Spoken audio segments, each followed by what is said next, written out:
يا أيها الذين آمنوا اتقوا الله حق تقاته ولا تموتن إلا وأنتم مسلمون.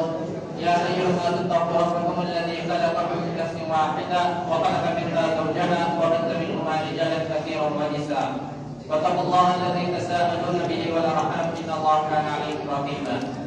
يا أيها الذين آمنوا اتقوا الله وقولوا قولا سديدا يصلح لكم أعمالكم ويغفر لكم ذنوبكم ومن يطع الله ورسوله فقد فاز فوزا عظيما. أما بعد، قال الله تبارك وتعالى في القرآن المجيد والفرقان الحميد: أعوذ بالله السميع العليم من الشيطان الرجيم. بسم الله الرحمن الرحيم. كنتم خير أمة أخرجت للناس تأمرون بالمعروف وتنهون عن المنكر وتؤمنون بالله إلى آخر الآية. حضرین، جیسے کہ آپ جانتے ہیں یہ اجتماع انشاءاللہ ابھی کچھ دیر میں شروع ہو جائے گا، تو میں سب سے پہلے اجتماع کو شروع کرنے سے پہلے جو ہمارے مہمان مقرر جو اس مجلس کے آج کے اجتماع کے مقرر ہیں حضرت الشیخ عبدالرزاق جامعی حفظہ اللہ سے گزارش کرتا ہوں کہ انہیں اس پر تشریف لائیں۔ اسی طرح آج کے اس محفل کے جو دوسرے مقرر حضرت الشیخ عمران محمدی امام خطیب مسجد محمدی سے گزارش کرتا ہوں کہ وہ دیش پر تشریف لے آئیں۔ اسی طرح آدم عمر حفظہ اللہ سے گزارش کرتا ہوں کہ وہ بھی تشریف لے آئیں۔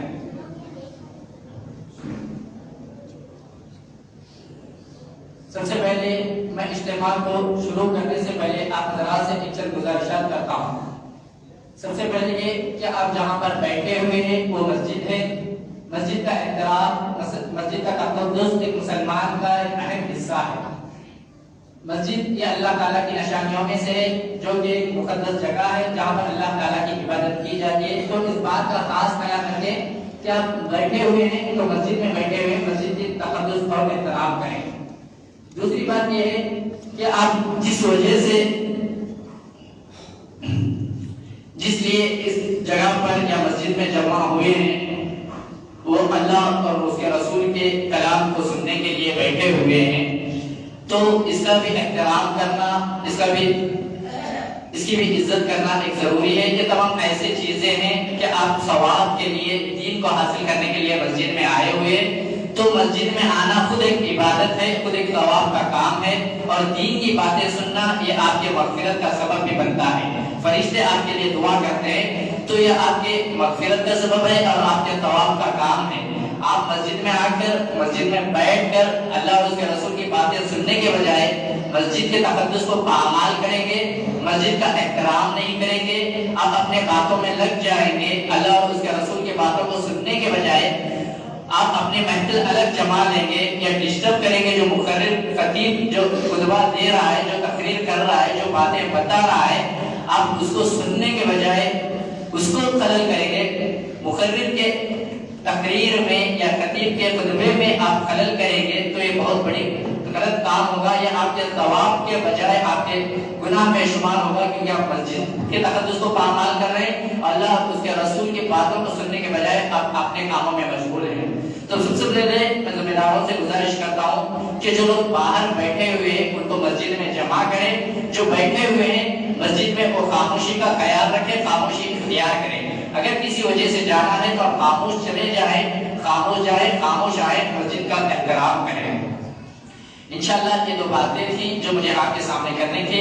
اب اسی کے ساتھ میں اس پروگرام کے آغاز کے لیے تلاوت کلام پاک کے لیے آدم عمر حفظہ اللہ کو دعوت دیتا ہوں کہ آئیں اور اپنے تلاوت کلام کے ذریعے اس مجلس کا آغاز کریں۔ السلام علیکم۔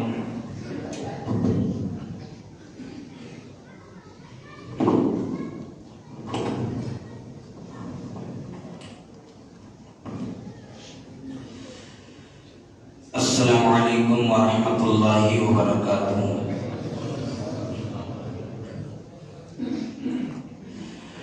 اعوذ باللہ من الشیطان الرجیم،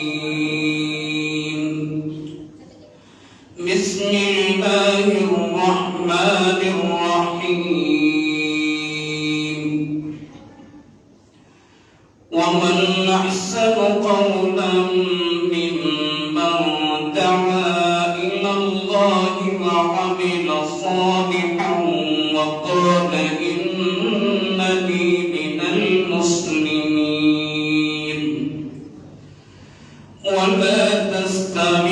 الحسنة ولا السيئة ادفع بالتي هي أحسن فإذا الذي بينك وبينه عداوة كأنه ولي حميم وما يلقاها إلا الذين صبروا وما نزغوا فاستعذ بالله إنه هو السميع العليم ومن آياته لا تسجدوا للشمس ولا للقمر واسجدوا لله الذي خلقهن واسجدوا لله الذي خلقهن إن كنتم إياه تعبدون فإن استكبروا فالذين عند ربك يسبحون له بالليل والنهار يسبحون له بالليل والنهار وهم لا يسأمون. السلام عليكم ورحمة الله وبركاته.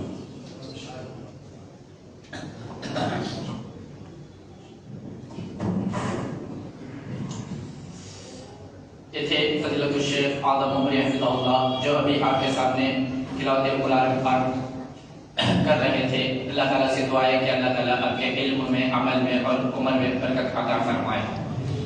اب اس کے بعد میں نظم کے لیے فیروز سروال کو دعوت دیتا ہوں کہ وہ آئے اور نظم پیش کرے.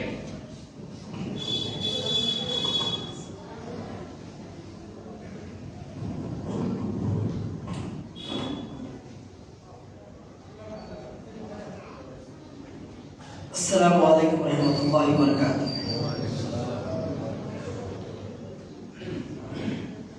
کبھی معبود پتھر کو بنایا ہم نہیں کرتے.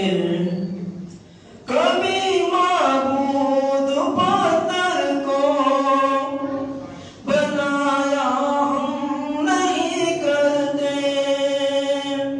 کٹا دیتے ہیں سر لیکن کٹا دیتے ہیں سر لیکن جھکایا ہم نہیں کرتے. کبھی معبود پتھر کو بنایا ہم نہیں کرتے. یہ سچ ہے کہ ہم سبھی پھولوں سے بے حد پیار کرتے ہیں. یہ سچ ہے کہ ہم سبھی پھولوں سے بے حد پیار کرتے ہیں. مگر ان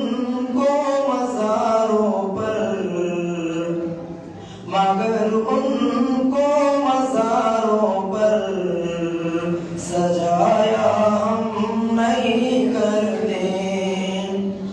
جو کینا ہے ہم ان کے سامنے رکھتے ہیں ان کے. جو کینا ہے ہم ان کے سامنے رکھتے ہیں ان کے.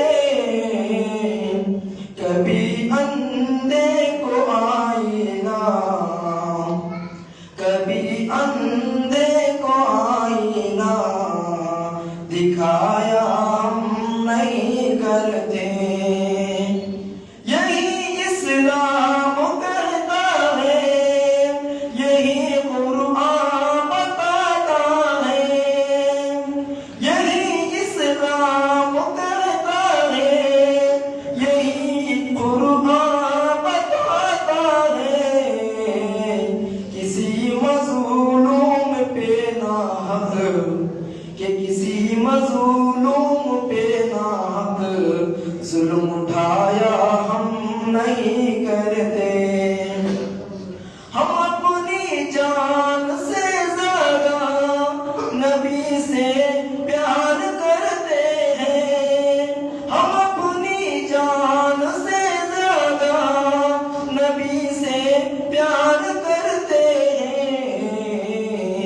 نبی کی بات آئی تو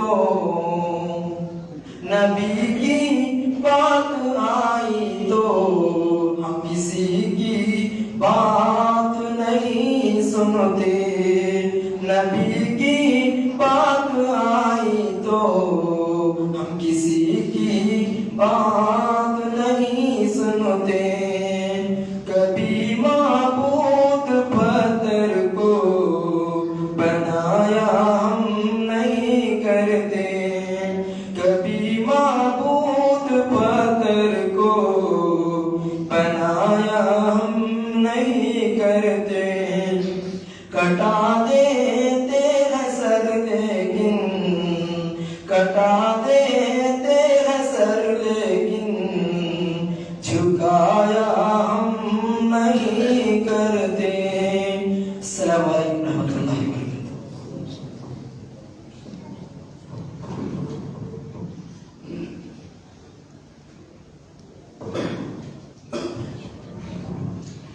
ماشاءاللہ یہ تھے فیروز سروال جو آپ کے سامنے ابھی نظم پڑھ رہے تھے جو کہ توحید کے مطابق تھی اللہ تعالیٰ سے دعا ہے کہ اللہ تعالیٰ آپ کے علم میں عمل میں برکت عطا فرمائے اب اس کے بعد جو اجتماع کا اصل مقصد یعنی تقاریر جو ہیں اس کا ابتدا ہوگی تو سب سے پہلے اس اجتماع کے پہلے مقرر جو کہ اس مسجد کے امام مقدم عابد عمران محمدی حفظہ اللہ سے گزارش کرتا ہوں کہ آئے اور اپنے تقریر کے ذریعے اس اجتماع کا آغاز کرے اور آپ کا عنوان ہے دین میں غلو کا انجام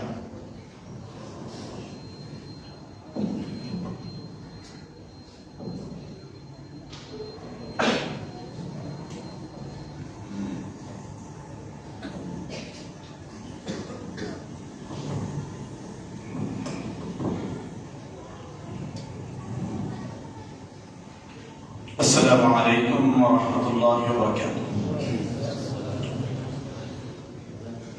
ان الحمد للہ نحمده ونستعینه ونستغفره ونعوذ باللہ من شرور انفسنا ومن سیئات اعمالنا من يهده الله فلا مضل له ومن يضلله فلا هادي له واشهد ان لا اله الا الله وحده لا شريك له واشهد ان محمدا عبده ورسوله ارسله بالحق بشيرا ونذيرا اما بعد فان اصدق الحديث كتاب الله وخير الهدي هدي محمد صلى الله عليه وسلم وشر الامور محدثاتها وكل محدثه بدعه وكل بدعه ضلاله وكل ضلاله في النار فاعوذ بالله السميع العليم من الشيطان الرجيم من همزه ونفخه ونفثه بسم الله الرحمن الرحيم يا أيها الذين آمنوا اتقوا الله حق تقاته ولا تموتن إلا وأنتم مسلمون يا أيها الناس اتقوا ربكم الذي خلقكم من نفس واحدة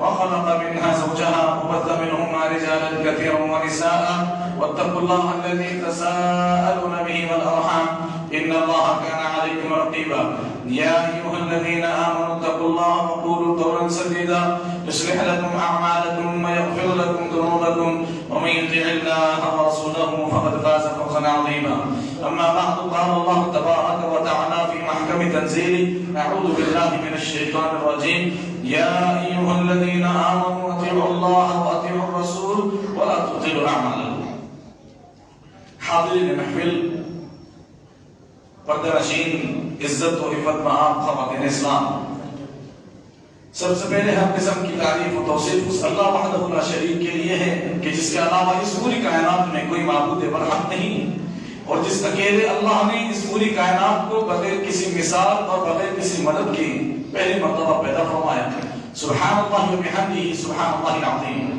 اور درود و سلام ہو تمام انبیاء کرام علیہم الصلوۃ والتسلیم پر اور خصوصاً میرے اور آپ کے نبی امام الانبیاء امام کائنات سرتاج رسول سید الاولین والآخرین جناب محمد رسول اللہ صلی اللہ علیہ وآلہ وسلم پر اللہم صلی علی محمد وعلی آل محمد كما صليت على إبراهيم وعلى آل إبراهيم إنك حميد مجيد اللهم بارك على محمد وعلى آل محمد كما باركت على إبراهيم وعلى آل إبراهيم إنك حميد مجيد معزز سامعین و سامعات میں اپنی بات شروع کرنے سے پہلے ہمارے مانوی کے مسجد توحید کے امام صاحب اگر مسجد میں موجود ہیں، حضرت الشیخ مولانا ابراہیم سلفی صاحب، ان سے گزارش کروں گا کہ وہ برائے مہربانی اسٹیج پر آئیں، اور دیگر علماء سے بھی میں گزارش کروں گا کہ وہ بلا تکلف اپنی جگہ پر آ جائیں، اور جو حضرات باہر ہیں کوشش کریں اندر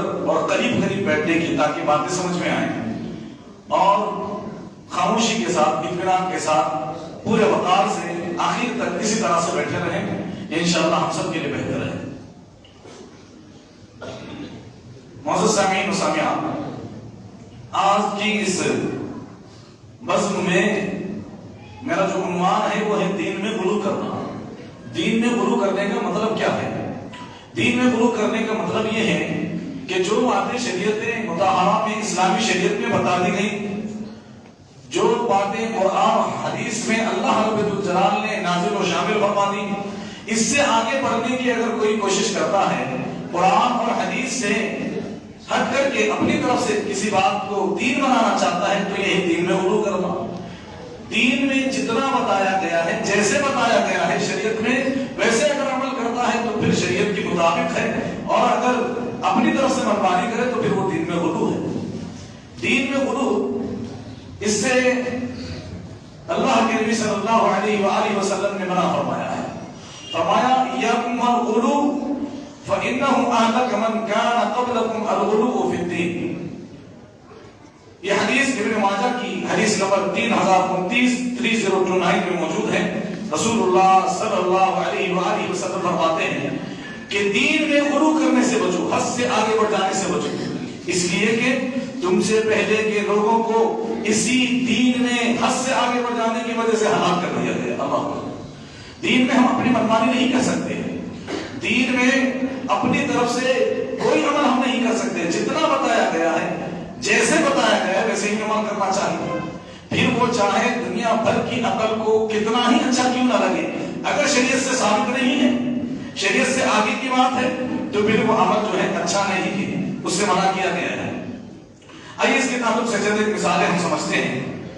دین میں غلو کی کئی قسمیں ہیں، ان میں سے ایک قسم ہے عقیدوں میں غلو کرنا، عقائد میں غلو۔ عیسائیوں نے جسے کہا اللہ کے بارے میں ان اللہ ثالث ثلاثہ، کہ اللہ رب الجلال تین کا تیسرا ہے، یعنی اللہ، مریم اور عیسیٰ علیہ السلام، نعوذ باللہ ان تینوں کو مل کر کے اللہ بنتا ہے۔ اللہ باپ ہے، عیسیٰ بیٹے ہیں، اور مریم ان کی بیوی ہے، نعوذ باللہ من ذلک۔ یہ انہوں نے ایک غلط اور گندا عقیدہ کر لیا، یہ ہے دین میں غلو، عقیدے میں غلو۔ اب آئیے مسلمانوں کی طرف۔ مسلمانوں نے بھی ایسے ایسے عقیدے گھڑ لیے ہیں جو قرآن حدیث سے ثابت نہیں، بلکہ قرآن حدیث میں اس کا رد ہے۔ شرک یا تمام عقیدے، قبر پرستی، اس کا اسلام میں کوئی وجود نہیں، اسلام میں اس کا کوئی ثبوت نہیں، لیکن اکثریت مسلمانوں کی کر رہی ہے نا، تو یہ دین میں غلو ہے۔ عقیدوں میں دین میں غلو کیسے مسلمان کر رہے ہیں؟ اللہ کے نبی صلی اللہ علیہ وسلم کے بارے میں، اللہ کے بارے میں عقیدے دیکھیے غلط ملت ہے، قرآن حدیث کے خلاف ہے۔ اللہ کے بارے میں عقیدہ کیا ہے؟ اللہ نے خود اپنے بارے میں کہا الرحمن علی العرش استوى، رحمان کہاں ہے؟ عرش پر ہے۔ لیکن اس میں لوگوں نے حد سے آگے بڑھنے کی کوشش کی، کہا کہ نہیں، اللہ عرش پر نہیں، ہر جگہ ہے۔ یہ گندا عقیدہ ہے، باطل عقیدہ ہے، یہ اسلام کے خلاف عقیدہ ہے۔ اللہ ہر جگہ نہیں، اللہ اپنے عرش پر ہے، اور کیسے ہے؟ اس کی شاعر نشان، جیسے اس کو سوٹ کرتا ہے ویسے وہ ہے عرش پر۔ یعنی ہمیں اس میں پوچھنے کی اجازت نہیں کہ بیٹھا ہے یا کھڑا ہے، اللہ عرش پر ہے۔ یہ عقیدہ قرآن کا ہے، لیکن لوگوں نے اس سے آگے بڑھنے کی کوشش کی اور کہا کہ اللہ ہر جگہ موجود ہے۔ نبی کریم صلی اللہ علیہ وسلم کے بارے میں اللہ نے قرآن میں انہی کو حکم دیا، کہا قل لا يعلم من في السماوات والارض الغیب الا اللہ۔ اے نبی آپ کہہ دیجئے کہ غیب کا علم اللہ کے علاوہ آسمان و زمین میں کوئی نہیں جانتا۔ سبحان اللہ، کتنی سیدھی، کتنی پیاری بات ہے۔ غیب کا علم یعنی وہ چیزیں جو ابھی موجود نہیں یا انسانی آنکھوں کو نظر نہیں آتی، اس کو غیب کہتے ہیں۔ اور یہ ان باتوں کا علم سوائے اللہ کے زمین و آسمان میں کسی کو نہیں، لیکن جن کو اللہ نے کہا کہ آپ کہہ دیجئے امت کو، لوگوں نے انہی کو عالم الغیب کہہ دیا۔ اللہ کے نبی صلی اللہ علیہ وسلم کے بارے میں ہی لوگوں نے عقیدہ کر دیا کہ جیسے اللہ ہر چیز کو جانتا ہے، غیب کا علم رکھتا ہے، نعوذ باللہ اللہ کے نبی صلی اللہ علیہ وسلم بھی ہر چیز کو جانتے ہیں، غیب کا علم رکھتے ہیں۔ تو یہ عقیدوں میں غلو اور اسی طرح کے شرک کے عقیدے اتنے زیادہ ہیں کہ اس پر ایک الگ ہی موضوع چھیڑا جا سکتا ہے۔ بہرحال ان عقیدوں کو ہمارے معاشرے سے ختم کرنا چاہیے، صحیح عقیدہ قرآن حدیث میں ڈھونڈے، علماء کی روشنی میں، علماء کی رہنمائی میں، کتاب و سنت کی رہنمائی میں انشاءاللہ ہدایت ضرور ہمیں ملے گی۔ اسی طریقے سے دین میں غلو کرنے کی ایک قسم یہ ہے کہ لوگ جو ہے اپنے آپ پر سختی کرتے ہیں۔ دین میں شریعت میں کوئی الگ حکم ہے، لیکن لوگ اپنی طرف سے اپنے ہی آپ پر، اپنے ہی نفس پر سختی کر کے یہ کہتے ہیں کہ یہ دین ہے۔ آئیے اس کی چند ایک مثالیں ہم سمجھتے ہیں۔ سیدنا عبداللہ بن عباس رضی اللہ عنہما سے مروی ہے، وہ کہتے ہیں، بخاری شریف کی حدیث ہے، حدیث نمبر 6704 میں 6704 فرماتے ہیں کہ اللہ کے نبی صلی اللہ علیہ وسلم ایک مرتبہ خطبہ دے رہے تھے، ایک آدمی مسجد میں کھڑا رہا،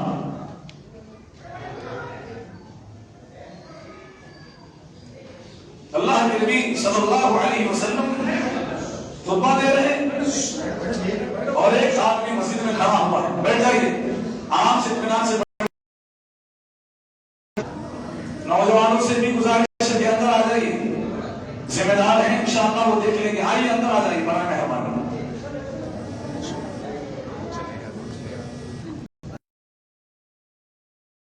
رسول اللہ صلی اللہ علیہ وسلم نے اس کے بارے میں پوچھا کہ یہ کھڑا کیوں ہے؟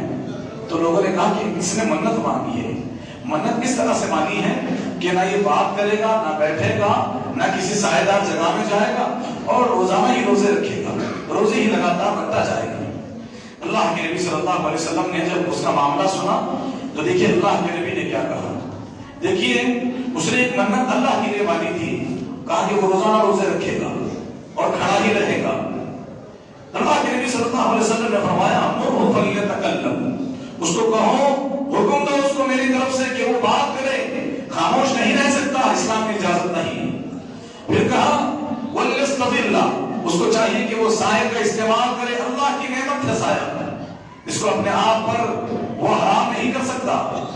پھر فرمایا ولیقعد، اور اس کو چاہیے کہ بیٹھ بھی جائے، ہمیشہ کھڑا نہ رہے، اور فرمایا ولیتم صومہ، وہ اپنے روزے کو بھی پورا کرے۔ سبحان اللہ۔ اللہ کے نبی صلی اللہ علیہ وسلم نے اس آدمی کے اس عمل کو اسی وقت غلط قرار دیا، کیوں؟ کیونکہ وہ دین کا حصہ نہیں، اگرچہ کہ اللہ کے نبی کے زمانے میں، نبی کی موجودگی میں، مسجد ہی میں، اور خیر کی نیت سے، بھلائی حاصل کرنے کی نیت سے اس نے کیا ہو، لیکن اللہ کے نبی نے اسے منع کر دیا۔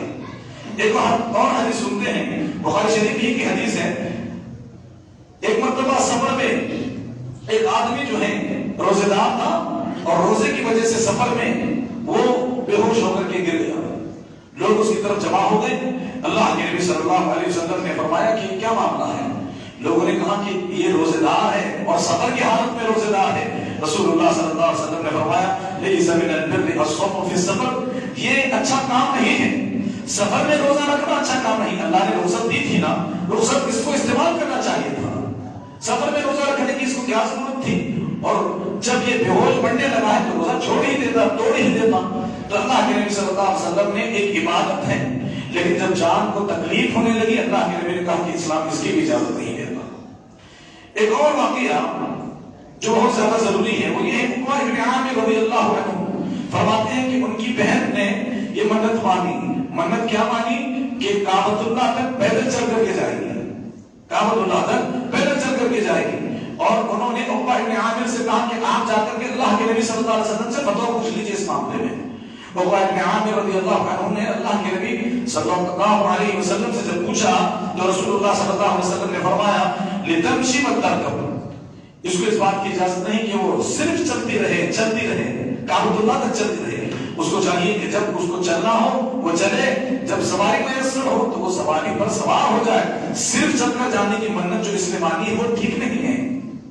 اگرچہ کہ ظاہر میں ہماری عقل کو یہ لگتا ہے کہ اچھا ہی تو کام ہے، کعبۃ اللہ تک چل کر جانا اس میں کیا حرج کی بات ہے۔ آئیے ایک اور حدیث سنتے ہیں اسی سلسلے سے، سیدنا انس بن مالک رضی اللہ عنہ سے روایت ہے، وہ کہتے ہیں کہ نبی کریم صلی اللہ علیہ وسلم نے ایک بوڑھے شخص کو دیکھا، جو اپنے 2 بیٹوں کے کندھوں پر ہاتھ رکھ کر کے پاؤں گھسیٹتا ہوا چلا جا رہا تھا۔ اللہ کے نبی صلی اللہ علیہ وسلم نے پوچھا اس کی اتنی بری حالت کہاں جا رہے ہو؟ انہوں نے بیٹوں نے کہا کہ ہمارے بابا نے منت مانی ہے کہ یہ حج کریں گے اور پیدل حج کریں گے۔ پیدل حج آج کل تو یہ فیشن بن گیا ہے۔ اور اللہ رحم فرمائے، رسول اللہ صلی اللہ علیہ وسلم کا جواب سنیے، اس کے بعد پھر آج لوگ کس طرح سے بہک رہے ہیں ان چیزوں میں وہ بھی میں آپ کو بتاتا چلوں۔ رسول اللہ صلی اللہ علیہ وسلم نے فرمایا ان اللہ ان تعذیب ھذا نفسہ لغنی، اس آدمی کا اپنے نفس کو جو عذاب دینا ہے یا اپنے آپ کو جو تکلیف دے رہا ہے بوڑھا آدمی، اللہ کو اس کی کوئی ضرورت نہیں، اللہ اس سے بے پرواہ ہے، اللہ کو اس کی ضرورت نہیں ہے اپنے آپ کو تکلیف پہنچائے، اور حکم دیا کہ اس کو چاہیے کہ یہ سواری کر کے کعبۃ اللہ کی طرف جائے۔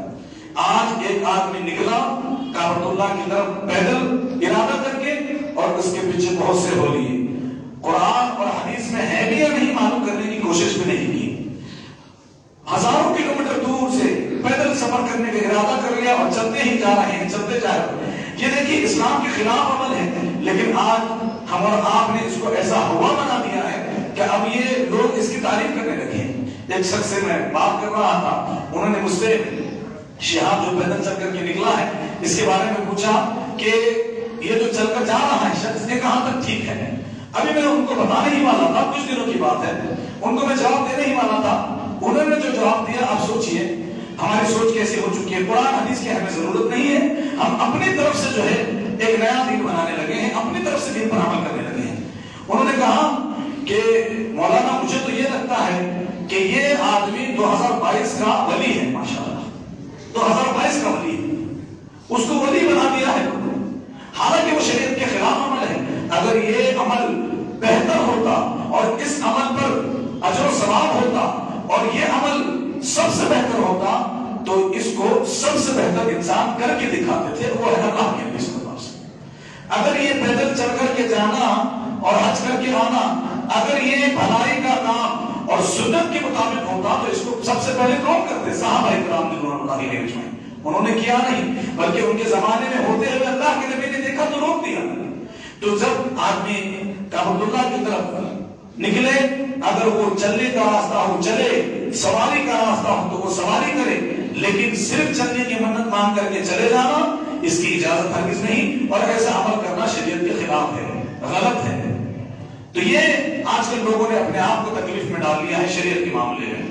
آخری بات رکھ کر میں اپنی باتوں کو مکمل کر دوں۔ رسول اللہ صلی اللہ علیہ وسلم نے دین کے معاملے میں کہا کہ دین کے معاملے میں بیجا سوالات بھی نہیں کیے جا سکتے، یعنی خواہ کے سوالات۔ ایک مرتبہ رسول اللہ صلی اللہ علیہ وسلم نے فرمایا لوگوں اللہ نے تم پر حج فرض قرار دیا ہے۔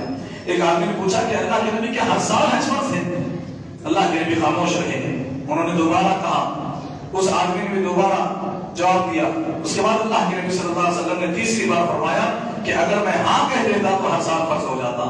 اللہ کے نبی صلی اللہ علیہ وسلم نے فرمایا دین میں حد سے آگے بڑھ جانے والوں کے بارے میں وحی سنائی، کہا صنفان من امتی لن تنالہما شفاعتی امام ظلوم وشوم وکل غال مالک۔ فرماتے ہیں کہ دو قسم کے میرے امت میں لوگ ایسے ہیں، دو طرح کے لوگ میری امت میں سے ایسے ہیں کہ جن کو قیامت کے دن میری سفارش و شفاعت نصیب نہیں ہوگی۔ اللہ اکبر، اس سے زیادہ محرومی کیا ہو سکتی ہے، بدنصیبی کیا ہو سکتی ہے کہ قیامت کے دن اللہ کے نبی کی شفاعت نصیب نہ ہو۔ رسول اللہ صلی اللہ علیہ وسلم نے فرمایا ایک ظالم بادشاہ جو ظلم کرتا ہو اپنی رعایا پر، اور دوسرا دین میں حد سے آگے بڑھ جانے والے اور حد سے آگے بڑھ جانے کی وجہ سے دین سے خارج ہو جانے والے، کل غالب مالک۔ اللہ کے نبی صلی اللہ علیہ وسلم نے یہ بات وعید کے طور پر بیان فرمائی ہے۔ ہمارا آپ کے لیے ضروری ہے کہ ہم قرآن اور حدیث پر عمل کریں، اس سے آگے بڑھنے کی کوشش نہ کریں، کیونکہ سارا کا سارا خیر اللہ نے قرآن حدیث میں رکھا ہے اور وہیں سے ہم خیر لے سکتے ہیں۔ اس کے علاوہ ہماری عقلیں جو کہتی ہیں اس کو ہم ایک طرفہ رکھیں، قرآن حدیث کی بات کو مانیں۔ اللہ سے دعا ہے کہ بارے تعالیٰ ہم تمام مسلمانوں کو کئی اس باتوں پر کہنے سننے سے زیادہ عمل کی توفیق عطا فرمائے، آمین یا رب العالمین۔ معزز سامعین، اسی طرح سے اطمینان کے ساتھ پرسکون ہو کر کے بیٹھے رہیں۔ اب جو سب سے اہم بات ہے، مہمان مقرر اور ماشاءاللہ سے شیخ محترم کو ہمارا بہت اچھی طرح سے جانتے ہیں، ہر دل عزیز ہیں، فضیلت الشیخ مولانا عبدالرزاق صاحب جامعی حفظہ اللہ۔ شیخ محترم کا جو عنوان ہے وہ ہے سجدوں کی قسمیں۔ برائے مہربانی اسی طرح سے پرسکون ہو کر کے بیٹھے رہیں اور آخر تک آپ انشاءاللہ اجتماع کو سنتے رہیں اور انشاءاللہ شیخ محترم کے لیے دعائیں کرتے رہیں کہ اللہ رب الجلال ان کے یہاں آنے کو، علم و عمل کو اللہ رب الجلال خوب سنوارے اور اللہ رب الجلال ان کو خوب برکت عطا فرمائے۔ میں شیخ محترم سے گزارش کروں گا کہ وہ آئیں اور اپنے عنوان پر لفظ شائع کریں۔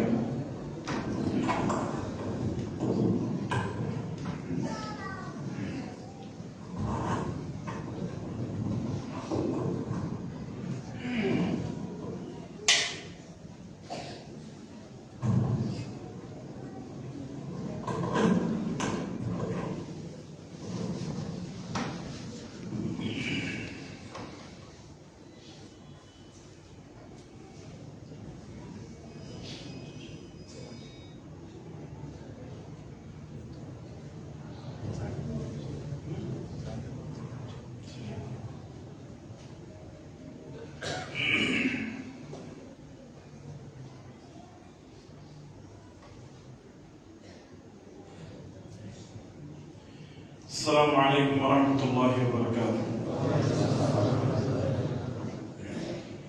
ان الحمد لله نحمده ونستعینه ونستغفره ونعوذ بالله من شرور انفسنا ومن سیئات اعمالنا، من يهده الله فلا مضل له ومن يضلل فلا هادي له، واشهد ان لا اله الا الله وحده لا شريك له، واشهد ان محمدا عبده ورسوله، اما بعد فإن خير الحديث كتاب الله، وخير الهدي هدي محمد صلى الله عليه وسلم، وشر الأمور محدثاتها، وكل محدثة بدعة، وكل بدعة ضلالة، وكل ضلالة في النار۔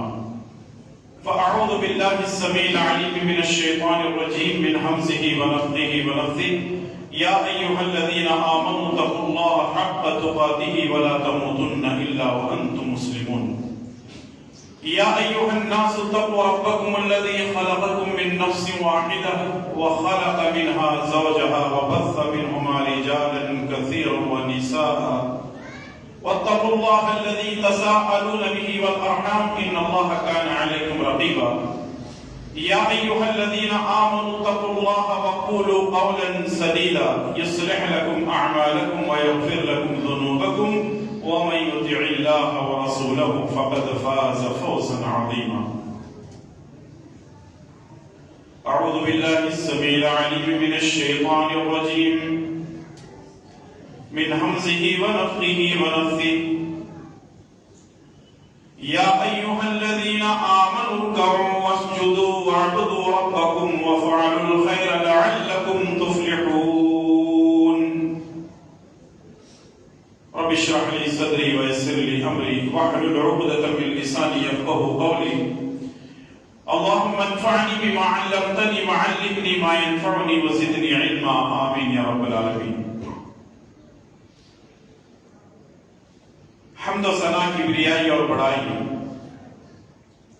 شان و شوکت، بادشاہت اور سلطنت اسی اللہ رب ذوالجلال والاکرام کے لیے لائق و زیبا ہے، جو میرا، آپ کا اور ساری کائنات کا تنہا خالق یعنی پیدا کرنے والا ہے۔ وہی اللہ تعالی ہے جس نے ان تمام چیزوں کو ہمارے لیے مسخر کر دیا ہے اور ہم سے یہ کہا ہے کہ ان تمام نعمتوں سے تم فائدہ اٹھاؤ، لیکن اگر تمہیں عبادت کرنے کا موقع ملے تو صرف اور صرف میرے لیے عبادت کرو۔ سبحان اللہ و بحمدہ، سبحان اللہ العظیم۔ درود و سلام و تمام نبیوں پر، خصوصاً میرے اور آپ کے پیارے نبی امام الانبیاء والمرسلین جناب محمد رسول اللہ صلی اللہ تعالی علیہ وسلم کی ذات مقدسہ پر، جن کو اللہ تعالی نے ساری دنیا کے لیے امام بنا کر بھیجا۔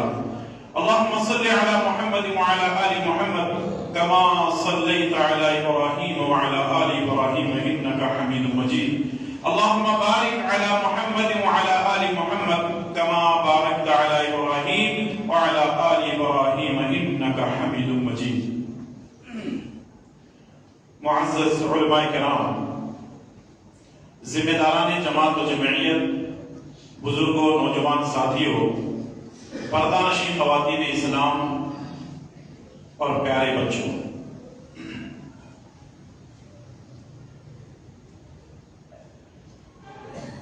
آج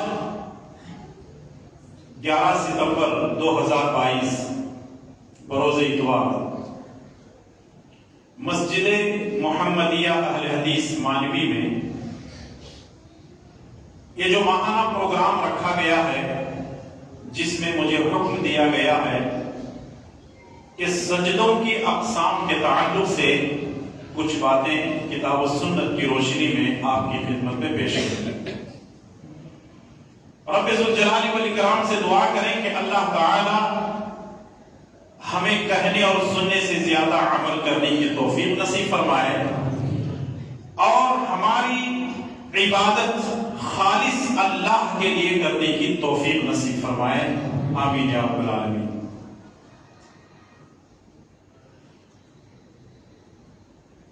دنیا میں بہت سارے مذاہب کو ماننے والے موجود ہیں۔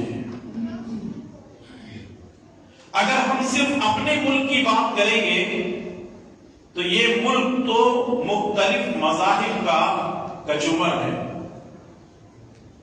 یعنی ہر طرح کے لوگ پائے جاتے ہیں۔ یہاں مسلمان بھی ہیں، یہاں ہندو بھائی بھی ہیں، یہاں کرسچن بھی ہیں، یہاں سکھ بھی ہیں، بدھ بھی ہیں، یہودی بھی ہیں، یعنی مختلف مذاہب کو ماننے والے اس ملک کے اندر موجود ہیں اور یہاں اپنے اپنے انداز سے جی رہے ہیں۔ جب ہم کسی بھی مذہب کے قریب ہوتے ہیں تو ان کے پاس عبادت کا ایک طریقہ موجود ہے۔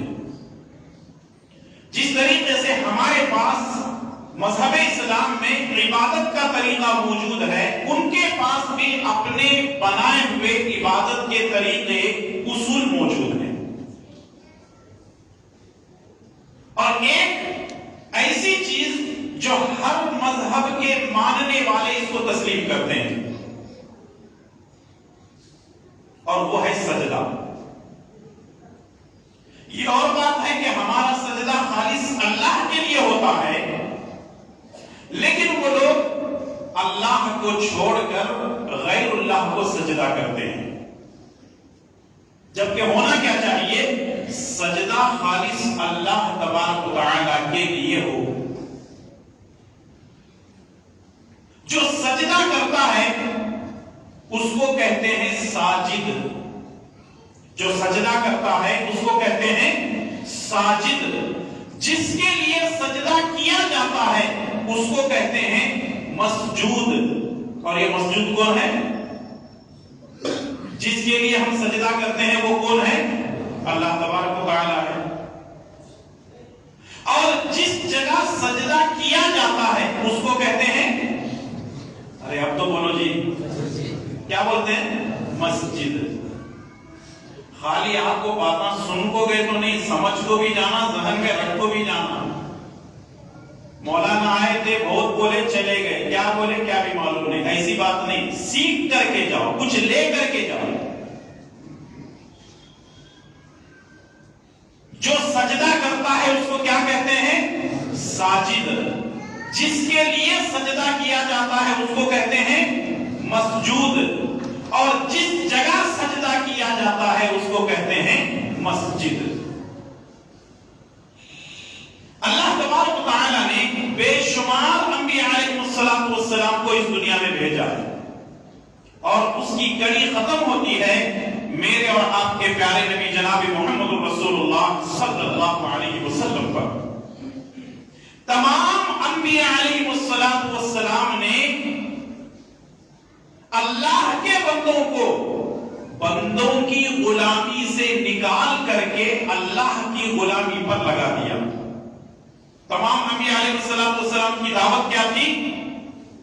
کہ اس اللہ کی عبادت کرو جس نے تمہیں پیدا کیا ہے، اس اللہ کی عبادت کرو جو تمہارا حاکم ہے، اس اللہ کی عبادت کرو جو تمہارا رازق ہے، اس اللہ کی حفاظت کرو جو تمہارا محافظ ہے۔ اس کا مطلب یہ ہے کہ ہماری کل کی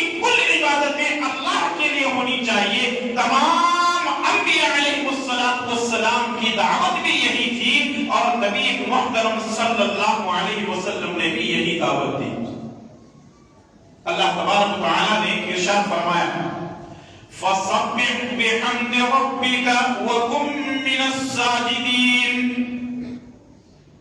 فَسَبِّحْ بِحَمْدِ رَبِّكَ، اپنے رب کی تسبیح اور تحمید بیان کیجئے، وَكُن مِّنَ السَّاجِدِينَ، اپنے آپ کو سجدہ کرنے والوں میں سے شمار کر لیجئے۔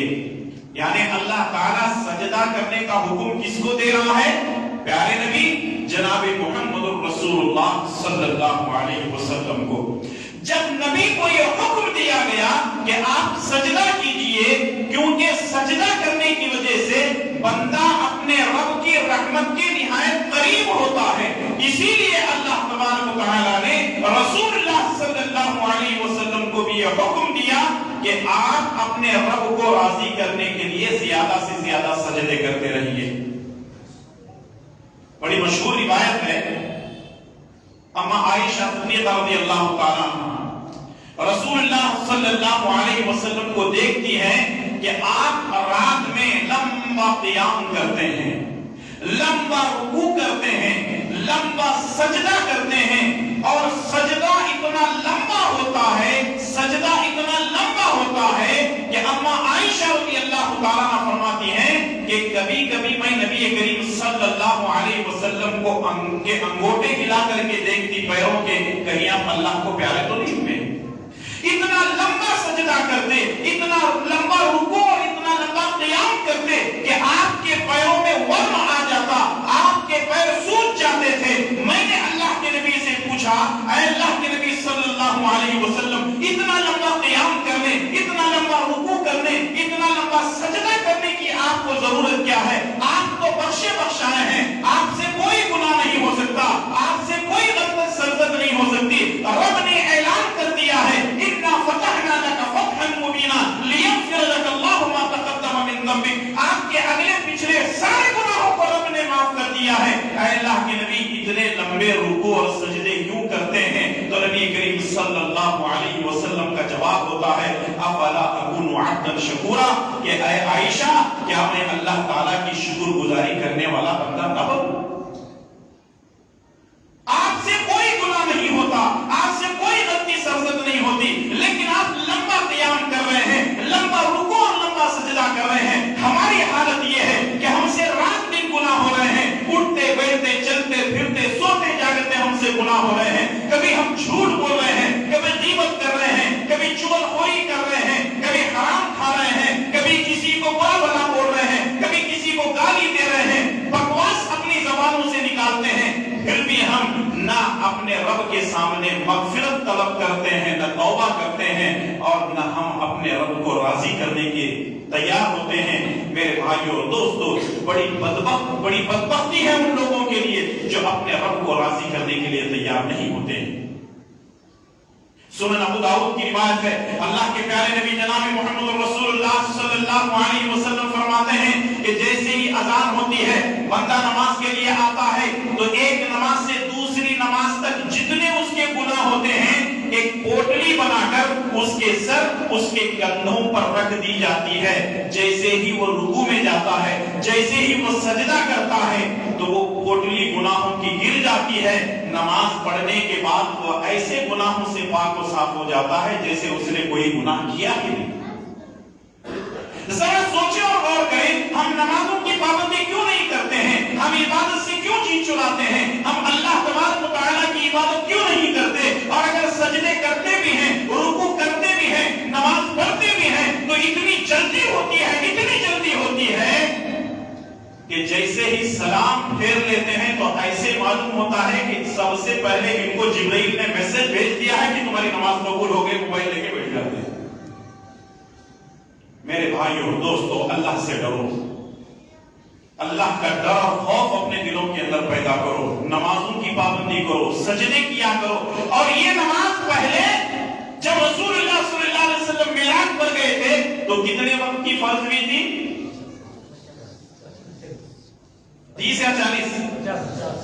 اچھا معلوم ہے آپ لوگوں کو بھی، حدیث پہنچی ہے 50 ہی ہے، ہاں مجھے بھی اتنا ہی معلوم ہے، اس سے زیادہ معلوم نہیں۔ 50 نمازیں فرض تھی۔ موسیٰ علیہ السلام کو اپنی قوم بنی اسرائیل کا تجربہ تھا۔ موسیٰ علیہ السلام نے کہا کہ اے محمد صلی اللہ علیہ وسلم جاؤ کم کرواؤ، کم کرا نمازیں رہ گئی 50 سے 5 ہو گئی، اور اللہ کی طرف سے اعلان کرنے والے نے اعلان کیا کہ جو آدمی 5 وقتہ نمازوں کی پابندی کرے گا اس کی کتنی نمازوں کا اجر و ثواب دیا جائے گا؟ 50 وقت کی۔ لیکن عجیب بات یہ ہے کہ آخر میں موسیٰ علیہ السلام نے یہ بھی کہا کہ اور جا کر کے کم کرا لو۔ نبی صلی اللہ علیہ وسلم نے فرمایا کہ اب مجھے اپنے رب سے شرم آنے لگی ہے۔ تجربہ ہی ہوتا ہے۔ موسیٰ علیہ السلام نے صحیح کہا تھا رسول اللہ صلی اللہ علیہ وسلم سے اور کم کروا لو۔ سوچو یہ 5 بھی ہم نہیں پڑھ رہے ہیں، اگر 50 کی فرض ہوتی تو کیا کرتے؟ اور وہ بنی اسرائیل اتنی نالائق قوم تھی، اللہ تعالیٰ نے کہا من اور سلوہ اتار دیتا ہوں عبادت کرو، پھر بھی عبادت نہیں کرتے۔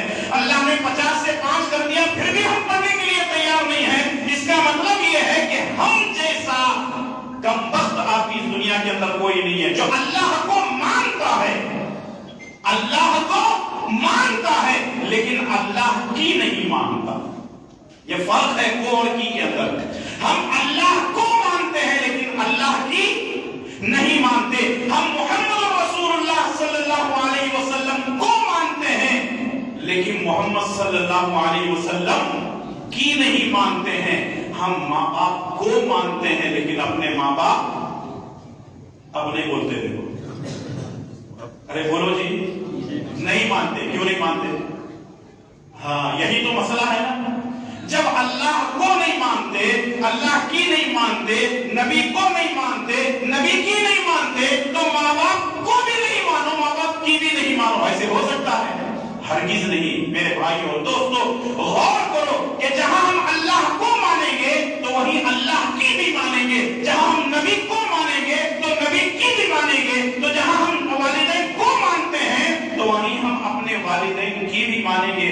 ضرورت اس بات کی ہے کہ ہم اللہ کے بندے بن کر کے جئیں، ورنہ شیطان کے بندے بن کر کے جینے میں زیادہ دیر نہیں لگتی۔ شہر ہبلی کے اندر کچھ نوجوان گمراہ ہو گئے، ہم نے ان کو بٹھایا سمجھایا لیکن وہ اپنی بات پر اڑے رہے۔ کہتے کیا ہے؟ کہیں ٹی وی چینل پہ کچھ لوگوں کو انہوں نے کہتے ہوئے دیکھ لیا، کہتے کہ نماز کوئی چیز نہیں، وہ روزہ کوئی چیز نہیں ہے جی، نماز روزہ ہے سب بکواس ہے، قرآن میں بھی گڑبڑ ہے، حدیث تو پورا کا پورا ٹوٹل گڑبڑ ہے۔ اور آج حالات ایسے ہیں، دھوبی کا کتا نہ گھر کا نہ کھاٹ کا، نہ دنیا کے ہیں نہ آخرت کے ہیں۔ لوگ ایسے پیدا ہو رہے ہیں۔ ایسے لوگوں کے فتنے سے اپنے آپ کو بچاؤ۔ اللہ تعالیٰ ہم سب کی حفاظت فرمائے، اللہ مرتے دم تک ہم کو ہدایت نصیب فرمائے، آمین یا رب العالمین۔ ایک تو اللہ تعالیٰ نے نبی کو سجدے کا حکم دیا، ساری زندگی سجدہ کرتے رہے۔ اللہ تبارک و تعالیٰ نے اپنے بندوں کو، اہل ایمان کو بھی سجدہ کرنے کی تاکید فرمائی۔ اللہ تعالیٰ نے فرمایا یا ایھا الذین آمنوا ارکعوا واسجدوا واعبدوا ربکم وافعلوا الخیر لعلکم تفلحون۔ اے ایمان والو، اب یہاں دیکھیں خطاب ایمان والوں سے ہے، بے ایمانوں سے خطاب ہے ہی نہیں۔ اللہ تعالیٰ ایمان والوں سے کہہ رہا ہے یا ایھا الذین آمنوا، اے ایمان والو، ارکعوا، رکوع کرو، واسجدوا، اور سجدے کیا کرو، وَاعْبُدُوا رَبَّكُمْ، اپنے رب کی عبادت کیا کرو، وَفَعْلُوا الْخَيْرِ، خیر کے کام کیا کرو، بھلائی کے کام کیا کرو۔ اگر یہ تمام کام کرو گے لَعَلَّكُمْ تُفْلِحُونَ، شاید کہ تم کامیاب ہو جاؤ۔ اس کا مطلب یہ ہے کہ کامیابی کے لیے رکوع بھی کرنا ہے، سجدے بھی کرنا ہے، عبادت بھی کرنی ہے اپنے رب کی، اور خیر کے کام بھی کرنے ہیں، تب جا کر کامیابی نصیب ہو سکتی ہے۔ تو آئیے سجدے کی اقسام پر ہم بات کرتے ہیں۔ سجدے کی 4 قسمیں ہیں۔ سجدے کی کتنی قسمیں ہیں؟ 4 قسمیں ہیں۔ نمبر 1 سجدہ نماز، نمبر 2 سجدہ سہو، نمبر 3 سجدہ تلاوت، اور نمبر 4 ہے سجدہ شکر۔ کتنے ہو گئے؟ 4۔ یاد رکھیں گے انشاءاللہ۔ دوبارہ بول دیتا ہوں، یاد رکھیے، ذہن میں بٹھا لیجیے۔ نمبر 1 سجدہ نماز، نمبر 2 سجدہ سہو، نمبر 3 سجدہ تلاوت، اور نمبر 4 ہے سجدہ شکر۔ یہ 4 طرح کے سجدے ہیں جو ہمارے لیے مشروع قرار دیے گئے ہیں، شریعت نے اس کو جائز قرار دیا ہے۔ اب آئیے دلیلوں پر ہم بات کرتے ہیں۔ سب سے پہلے سجدہ نماز۔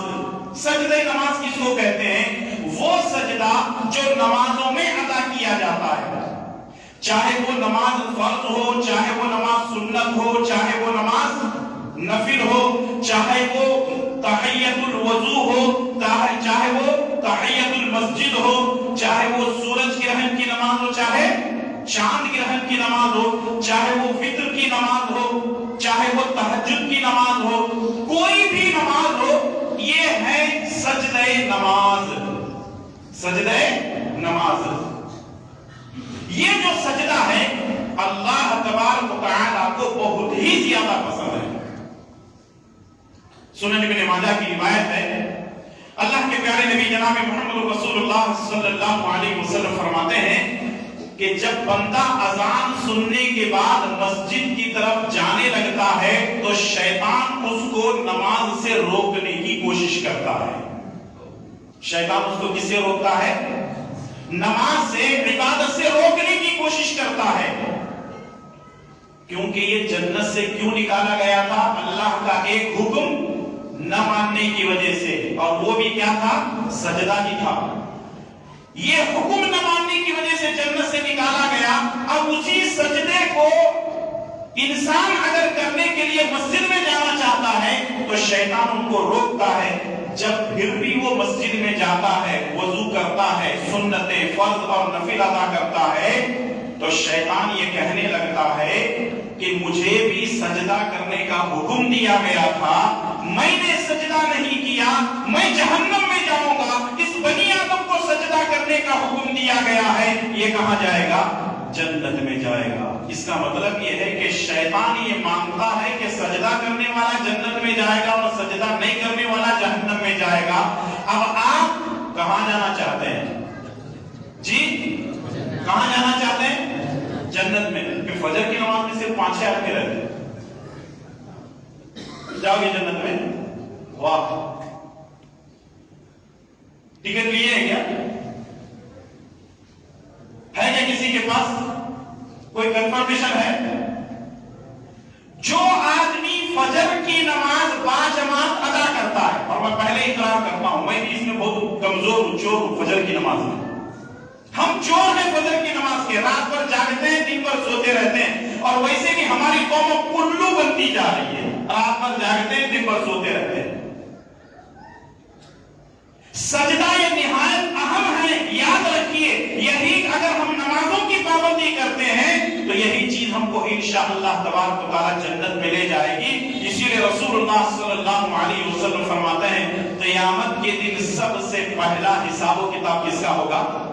نماز کے بارے میں ہوگا۔ سب سے پہلا حساب و کتاب کس کے بارے میں ہوگا؟ نماز کے بارے میں ہوگا۔ اس لیے اس سجدے کی اہمیت کو سمجھیے، اس نماز کی، اس عبادت کی اہمیت کو سمجھیے۔ جب مؤذن اذان دیتا ہے، یہ پکارتا ہے حی علی الصلاۃ، آؤ نماز کی طرف، حی علی الفلاح، آؤ فلاح کی طرف۔ اس کا مطلب یہ ہے کہ جو صلاح پڑھتا ہے فلاح اسی کو نصیب ہوتی ہے، جو صلاح نہیں پڑھتا اس کو فلاح کبھی بھی نصیب نہیں ہو سکتی۔ اب یہ جو سجدے ہیں نماز کے، ہم ایک موٹا سا کیلکولیشن کر لیتے ہیں۔ دن اور رات میں کتنے وقت کی نمازیں فرض ہیں؟ کتنی ہیں؟ 5 ہیں۔ 5 وقت کی نمازوں میں کتنی رکعتیں ہیں؟ 1 2 3 4 5 6 7 8 گنو، وہ بھی معلوم نہیں ہے ہم لوگوں کو۔ دن اور رات میں کتنے وقت کی جو ہے نمازوں میں، 5 وقت کی نمازوں میں کتنی رکعتیں ہیں؟ کتنے ہیں؟ 17۔ اچھی بات، ایک رکعت میں 2 سجدے ہوئے تو 17 رکعتوں میں کتنے سجدے ہوئے؟ جی 34، 30 پر 4 سجدے ہو گئے. اگر یہ 30 پر 4 سجدوں کو ہم 1 مہینے سے ضرب دیتے ہیں تو کتنے سجدے ہوئے؟ 1020 سجدے ہو گئے. کتنے سجدے؟ 1020 سجدے ہو گئے.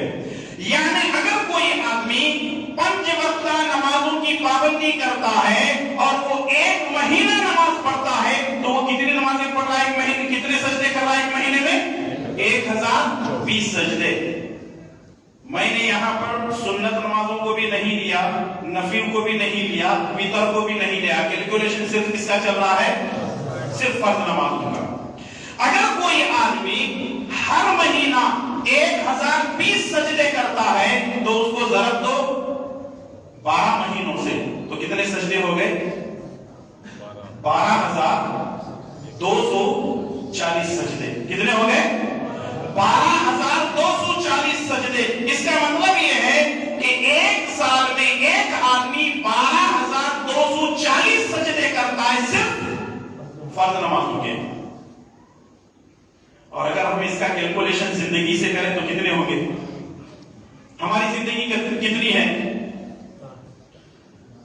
مسند احمد کی روایت, اللہ کے پیارے نبی جناب محمد رسول اللہ صلی اللہ علیہ وسلم فرماتے ہیں اعمار امتی ما بین 60 الی 70. میری امت کی عمریں 60 سے 70 سال کے درمیان ہیں. نبی صلی اللہ علیہ وسلم کا فرمان یہ ہے کہ میری امت کی عمریں کتنے ہیں؟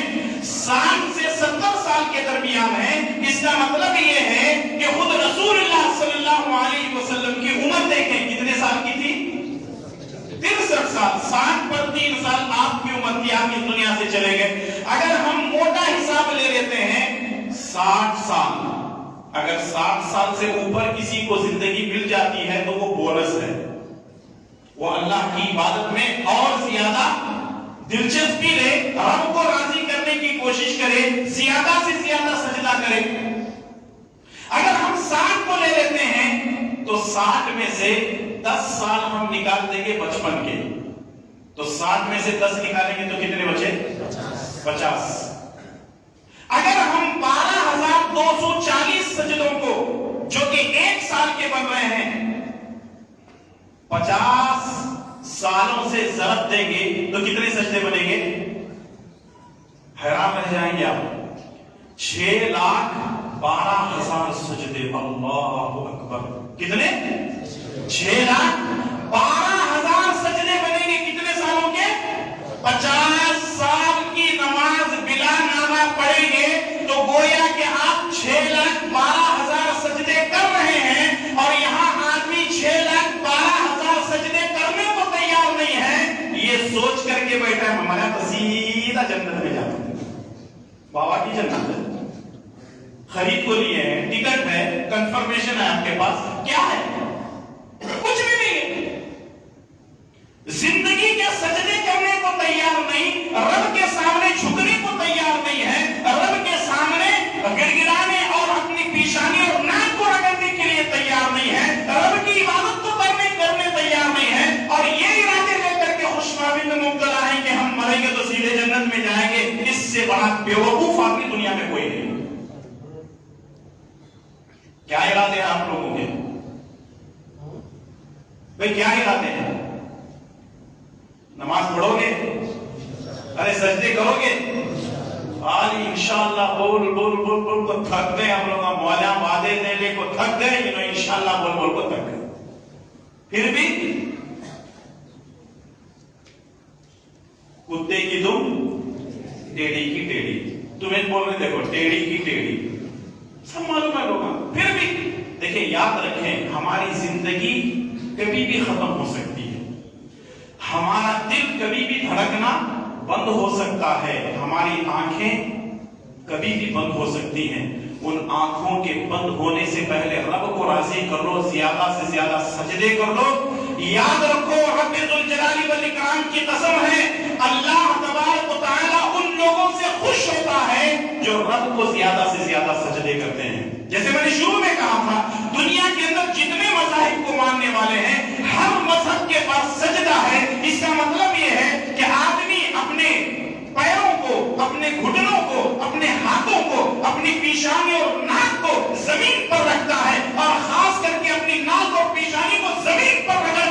کہتا ہے اللہ اکبر، اے اللہ تو ہی بڑا ہے، میری کوئی حیثیت نہیں ہے۔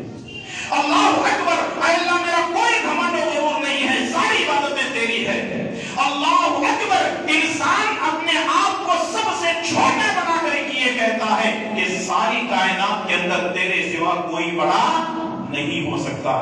میرے بھائی اور دوستو، میری مائیں اور بہنیں، سنیں اور غور کریں کہ جس رب نے ہم کو نماز پڑھنے، عبادت کرنے، سجدے کرنے کا حکم دیا ہے، ہم اس خوش فہمی میں مبتلا ہیں کہ اگر ہم نماز نہیں پڑھیں گے تو بھی اللہ تعالیٰ ہم کو بخش دے گا، معاف کر دے گا۔ یہ ہماری صرف خوش فہمی ہو سکتی ہے، دل بہلانے کے لیے خیال کافی ہو سکتا ہے، لیکن یاد رکھیے قیامت کے دن سب سے پہلے حساب و کتاب ہوگا تو کس کے بارے میں؟ نمازوں کے بارے میں ہوگا۔ اللہ تبارک و تعالیٰ ہم تمام کو نمازوں کی پابندی کرنے اور زیادہ سے زیادہ اپنے رب کے لیے سجدے کرنے کی توفیق نصیب فرمائے، آمین۔ اب اس میں اور بھی بہت ساری باتیں آ سکتی ہیں، لیکن ایک مسئلے کی طرف میں توجہ دلانا چاہوں گا، لیکن اس سے پہلے ایک حدیث آپ کی خدمت میں پیش کر دیتا ہوں۔ عن ابي هريره رضي الله تعالى عنه قال قال رسول الله صلى الله عليه وسلم اقرب ما يكون العبد من ربه فهو ساجد فاكثر الدعاء، رواه مسلم۔ صحیح مسلم کی روایت ہے، رسول اللہ صلی اللہ علیہ وسلم نے فرمایا اقرب ما يكون العبد من ربه وهو ساجد، بندہ اپنے رب کی رحمت کے قریب ہوتا ہے اس وقت جب وہ حالت سجدے میں ہوتا ہے۔ حالت سجدے میں بندہ اپنے رب کے نہایت قریب ہوتا ہے۔ آگے نبی صلی اللہ علیہ وسلم نے فرمایا فَأَكْثِرُ الدُّعَاء، زیادہ سے زیادہ دعا کرو، زیادہ سے زیادہ کیا کرو؟ دعا کرو۔ اس کا مطلب یہ ہے کہ سجدے کی حالت میں اللہ تبارک و تعالی کی رحمت بہت قریب ہوتی ہے، زیادہ سے زیادہ ہم کو دعا کرنے کا حکم ہے۔ میں اس میں سے صرف دو مسئلے آپ کی خدمت میں پیش کر دیتا ہوں۔ پہلی چیز یہ ہے، کچھ لوگ دعا کر رہے ہیں، دعا کرتے کرتے سجدے میں چلے جاتے ہیں، یہ غلط ہے۔ دعا کرتے کرتے سجدے میں چلے جاتے ہیں، یہ غلط ہے۔ علامہ ابن باز رحمۃ اللہ علیہ نے فرمایا کہ یہ بدعت ہے، کیونکہ لوگوں نے اپنے طرف سے ایجاد کر لی ہے، نبی کریم صلی اللہ علیہ وسلم سے اس کا کوئی حکم نہیں ہے۔ دوسرا مسئلہ یہ ہے کہ آدمی جب بھی سجدہ کرے، سجدہ کرنے کے بعد سجدے کو لمبا کرے، لیکن یہاں ایک چیز اور ضروری وضاحت یہ ہے کہ جب ہم امام کے پیچھے ہیں تو ہم سجدہ لمبا نہیں کر سکتے، کیونکہ ہم امام کے تابع ہوتے ہیں۔ جب ہم امام کے تابع ہوتے ہیں تو امام صاحب اگر 3 مرتبہ تسبیح پڑھے، 5 مرتبہ پڑھے، 7 مرتبہ پڑھے، جیسے ہی وہ تسبیح ختم ہوتی ہے اللہ اکبر، ان کے ساتھ ان کو بھی اللہ اکبر کر کے سجدے سے اٹھنا ہے۔ لیکن جب آپ سجدہ کرنا چاہتے ہیں تو سنت یا نفل نماز کے اندر جو ہے لمبا سجدہ کریں، جو کچھ بھی آپ مانگنا چاہتے ہیں اپنے رب سے مانگیں۔ اگر آپ یہ کہتے ہیں کہ مولانا ہم کو عربی میں دعا نہیں آتی، کیا تو ہم اپنی زبان میں دعا کر سکتے ہیں؟ مسئلہ سمجھ میں آیا؟ اگر آپ یہ سوال کریں مولانا سجدہ تو ہم لمبا کریں گے، دعا ہم مانگنا چاہتے ہیں لیکن ہم عربی نہیں ہیں، ہم عجمی ہیں، کیا ہم اپنی زبان میں دعا کر سکتے ہیں؟ بعض اہل علم نے کچھ شرائط کے ساتھ اس کی اجازت دی ہے کہ سب سے پہلے جتنی دعائیں ہیں، جیسے ربنا آتنا، ربنا ظلمنا، ربنا حب لنا، ربنا، جتنی کہے دعائیں ہیں، آپ یہ قرآن کی آیتیں نہیں بلکہ دعا کی نیت سے آپ پڑھیں، پہلی چیز۔ دوسری بات یہ ہے کہ جو عربی میں دعائیں ہیں، اللہم انی اسألک، اللہم انی اعوذ بک، جتنی دعائیں ہیں مانگنے کی، پناہ مانگنے کی، ان تمام دعاؤں کو پڑھیں۔ لیکن کوئی ایسا مسئلہ ہے کہ آپ کو دعا کرنا ہی کرنا ہے، تو ایسی حالت میں کچھ علماء کرام نے کہا ہے کہ آدمی اپنی مادری زبان میں دعا کر سکتا ہے، لیکن ضروری ہے کہ وہ عربی دعاؤں کا اہتمام کرے، نہیں مجبوری ایسی ہے تو اپنی مادری زبان میں دعا کر سکتا ہے۔ اور یہ فتاوے ہیں، سب سے پہلے علامہ ابن تیمیہ رحمۃ اللہ علیہ، دوسرے نمبر پر علامہ صالح العثیمین رحمہ اللہ، اور تیسرے ہیں شیخ فوزان الفوزان حفظہ اللہ اور شیخ صالح المنجد اور دیگر اہل علم نے کہا ہے کہ اگر کوئی آدمی سجدے میں اپنی مادری زبان میں دعا کرنا چاہتا ہے تو کر سکتا ہے۔ ایک مسئلہ تو آپ کو یہ معلوم ہوا، اس کا مطلب یہ ہے کہ اگر ہم کو عربی میں نہیں آ رہا ہے اور ہم اگر اپنی مادری زبان میں دعا کرنا چاہیں گے تو دعا کر سکتے ہیں، اس کی اجازت دی گئی ہے۔ لیکن خیال یہ کریں کہ عربی میں دعا ہو تو بہتر اور افضل ہے، لیکن اگر کوئی مجبوری ہو تو آدمی جو ہے اپنے رب کو راضی کرنے کے لیے، کیونکہ رسول اللہ صلی اللہ علیہ وسلم کا فرمان ہے کہ سجدے کی حالت میں بندے کی دعاؤں کو اللہ تبارک و تعالیٰ قبول کرتا ہے اور زیادہ سے زیادہ دعائیں کرنے کا حکم ہے، تو اس لیے ہم دعا کریں گے۔ لیکن یہاں ایک اور حدیث بھی میں آپ کو بتا دوں کہ کچھ لوگ ایسے ہیں قیام کبھی لمبا نہیں کرتے، رکوع کبھی لمبا نہیں کرتے، سجدہ کبھی لمبا نہیں کرتے، نماز میں چوری کرتے ہیں۔ ان کو معلوم ہونا چاہیے کہ نماز میں چوری نہ کریں۔ جیسے صحیح مسلم کی روایت ہے، رسول اللہ صلی اللہ علیہ وسلم نے صحابہ کرام سے پوچھا، جانتے ہو نماز کا چور کون ہے؟ صحابہ نے کہا اللہ کے نبی نماز کا بھی چور ہوتا ہے۔ نبی صلی اللہ علیہ وسلم نے فرمایا کہ جو آدمی رکوع اور سجدہ صحیح طریقے سے ادا نہیں کرتا وہ نماز کا چور ہے۔ کہیں ہم نماز کے چور تو نہ بنے۔ سنن ابو داؤد کی ایک روایت ہے، بعض اہل علم نے اس میں کلام کیا ہے کہ یہ حسن کے درجے پر ہے، بعض نے کہا کہ نہیں یہ ضعیف ہے۔ تو میں اس حدیث کو آپ کے سامنے پیش کر دیتا ہوں۔ اگر ہم نماز کو صحیح ڈھنگ سے ادا کرتے ہیں تو نماز دعا دیتی ہے، کہتی ہے حفظک اللہ کما حفظتنی، اللہ تیری ویسے حفاظت کرے جیسے تو نے میری حفاظت کی ہے۔ اور اگر نماز کو ہم صحیح ڈھنگ سے ادا نہیں کرتے ہیں تو نماز بد دعا دیتی ہے اور کہتی ہے اللہ تجھے ویسے برباد کرے جیسے تو نے مجھے برباد کیا۔ ایک آدمی نماز پڑھنے کے بعد نماز کی دعا لے کے جاتا ہے اور ایک آدمی نماز پڑھنے کے بعد نماز کی بد دعا لے کر کے جاتا ہے۔ اللہ تعالیٰ ہم سب کی حفاظت فرمائے، آمین۔ یہ ہے سجدے کی پہلی قسم، سجدے نماز۔ دوسرا ہے سجدے سہو۔ سجدے کی دوسری قسم ہے سجدے سہو۔ سہو کس کو کہتے ہیں؟ نماز کے اندر اگر بھول چوک ہو جائے، نماز کے اندر یا تو کمی ہو جائے یا زیادتی ہو جائے، تو وہاں سجدہ سہو کرنے کا حکم ہے۔ سجدہ سہو کے دو طریقے ہیں۔ ایک طریقہ یہ ہے کہ سلام پھیرنے سے پہلے دو سجدے کر لیں۔ دوسرا طریقہ یہ ہے کہ سلام پھیرنے کے بعد اگر آپ دو سجدے کرنا چاہتے ہیں تو تب بھی جائز ہے۔ اس کی بہت ساری مثالیں دی جا سکتی۔ ایک حدیث میں آپ کے سامنے پیش کرتے ہوئے بات کو آگے بڑھاتا ہوں۔ ایک مرتبہ رسول اللہ صلی اللہ علیہ وسلم نے ظہر یا عصر کی نماز پڑھائی۔ راوی کو شک ہے کہ وہ نماز ظہر کی تھی یا عصر کی تھی۔ ایک مرتبہ رسول اللہ صلی اللہ علیہ وسلم نے ظہر یا عصر کی نماز پڑھائی تو آپ نے 2 رکعت نماز پڑھانے کے بعد سلام پھیر دیا۔ اب صحابہ کرام سوچنے لگے کہ شاید نماز 4 سے 2 ہو گئی ہوگی، کم ہو گئی ہوگی۔ اس صحابہ کرام کہنے لگے نہیں شاید نبی کے صلی اللہ علیہ وسلم بھول ہو گئے ہوں گے۔